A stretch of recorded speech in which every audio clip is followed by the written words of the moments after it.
Hello everyone. आज के इस वीडियो के अंदर मैं रिव्यू करने वाला हूं सरस्वत बैंक के बारे में। सरस्वत बैंक का जो सेविंग अकाउंट है कैसा है, क्या आपको इसमें अकाउंट ओपन करना चाहिए या फिर नहीं, बैंक आपसे क्या क्या चार्जेज लेता है, एवरेज मंथली बैलेंस कितना मेंटेन करना है, डेबिट कार्ड की फीस एंड चार्जेज क्या है, कंप्लीट इस सेविंग अकाउंट की मैं आपको फीचर्स एंड चार्जेज के बारे में इस वीडियो के अंदर बताने वाला हूँ। सो आइए अपने इस वीडियो को स्टार्ट करते हैं।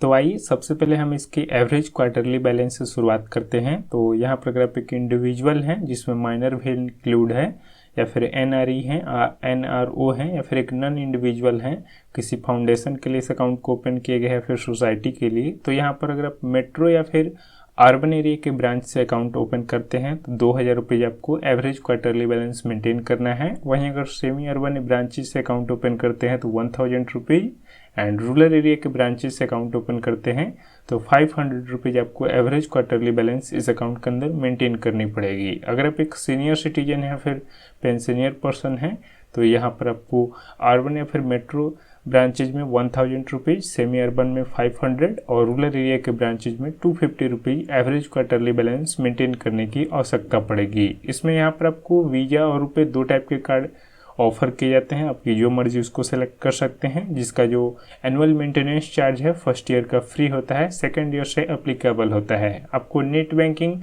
और मोबाइल बैंकिंग की फैसिलिटी फ्री में मिल जाती है। आपको एनईएफटी आरटीजीएस ट्रांजेक्शन ऑनलाइन कीजिए या फिर ब्रांच से कीजिए, ये सभी के सभी फ्री हैं। इसके अलावा यहाँ पर अगर आप डीमेट अकाउंट की फैसिलिटी लेना चाहते हैं तो उसका भी चार्ज आपसे नहीं लिया जाएगा, वो भी वेव ऑफ हो जाएगा। इसके अलावा आपको 3% पर एनम का इंटरेस्ट रेट बैंक प्रोवाइड करता है। इस अकाउंट को एक इंडिविजुअल या फिर ऑर्गेनाइजेशन भी ओपन कर सकते हैं।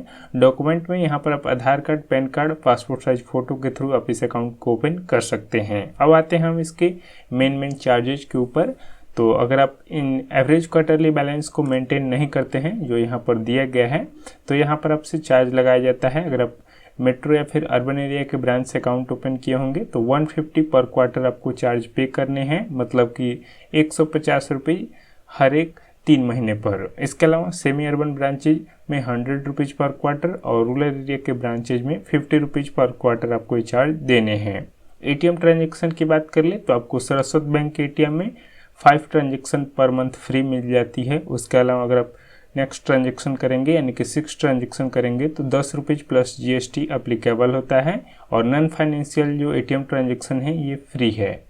इसके अलावा अगर हम अदर बैंक के एटीएम की बात कर ले तो 3 ट्रांजेक्शन आपको मेट्रो सिटीज़ में फ्री रहेगा और 5 ट्रांजेक्शन आपको नॉन मेट्रो सिटीज़ में फ्री रहेगा, जिसमें फाइनेंशियल और नॉन फाइनेंशियल भी आ जाएंगे। उसके अलावा अगर आप 5 ट्रांजेक्शन की लिमिट को क्रॉस करेंगे या फिर 3 ट्रांजेक्शन की लिमिट को क्रॉस करेंगे उस जगह पर तो यहाँ पर आपको 20 रुपीज़ पर ट्रांजेक्शन देना पड़ेगा और नॉन फाइनेंशियल एरियाज में यहाँ पर आपको 10 रुपीज़ देना पड़ेगा। इसमें जीएसटी इंक्लूडेड नहीं है, जीएसटी मिला करके कुछ और ज़्यादा हो जाएगा।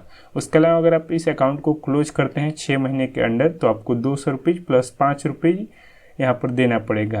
1 ईयर के अंदर आप क्लोज करते हैं तो 150 रुपीज़ प्लस 5 रुपीज़ आपको देना पड़ेगा। आपको चेकबुक की फैसिलिटी मिल जाती है, 20 चेकलिप्स आपको मिल जाते हैं हर एक फाइनेंशियल ईयर में, मतलब कि 1 साल में, और उसके बाद से 4 रुपीज़ पर चेकलिप का आपको पे करना होता है तो बैंक आपको न्यू चेकबुक इशू करके दे देगा। अगर हम इसके नेक्स्ट चार्जेज की बात कर लें यानी कि सर्विस चार्जेज की, तो आइए इसके बारे में भी हम जान लेते हैं। सबसे पहले यहाँ पर मैं आपको डेबिट कार्ड के चार्जेस के बता देता हूँ। तो डेबिट कार्ड का जो एनुअल फ़ी है सेकंड ईयर से अप्लीकेबल होता है जो कि 200 रुपीज़ है, प्लस जीएसटी इसमें अप्लीकेबल रहेगा। अप्रॉक्स मिला करके 234 या फिर 5 रुपीज़ हो जाएगा, तो इतना आपको चार्ज देना पड़ेगा सेकंड ईयर से। इसके अलावा अगर आप रिप्लेसमेंट करवाते हैं, लॉस्ट हो जाता है तो उसका अलग अलग चार्ज है, आप यहाँ पर पढ़ सकते हैं। इसके अलावा अगर आपको जो डेबिट कार्ड मिलता है, अगर आप इंडिया के अलावा बाहर में ट्रांजेक्शन करते हैं तो 120 रुपीज़ आपको पर ट्रांजेक्शन देने हैं। बैलेंस इंक्वायरी करते हैं इंडिया से बाहर तो आपको 50 रुपीज़ पर इंक्वायरी ये पे करने हैं। तो ध्यान रखिएगा, अगर आप बाहर ट्रांजेक्शन करते हैं इंडिया से बाहर तो ये सारी आपके ऊपर चार्जेज अप्लीकेबल होती है। इसके अलावा अगर हम इस कार्ड की लिमिट की बात कर ले तो 1 लाख रुपीज़ है, चाहे कैश विड्रॉल या फिर पीओएस की।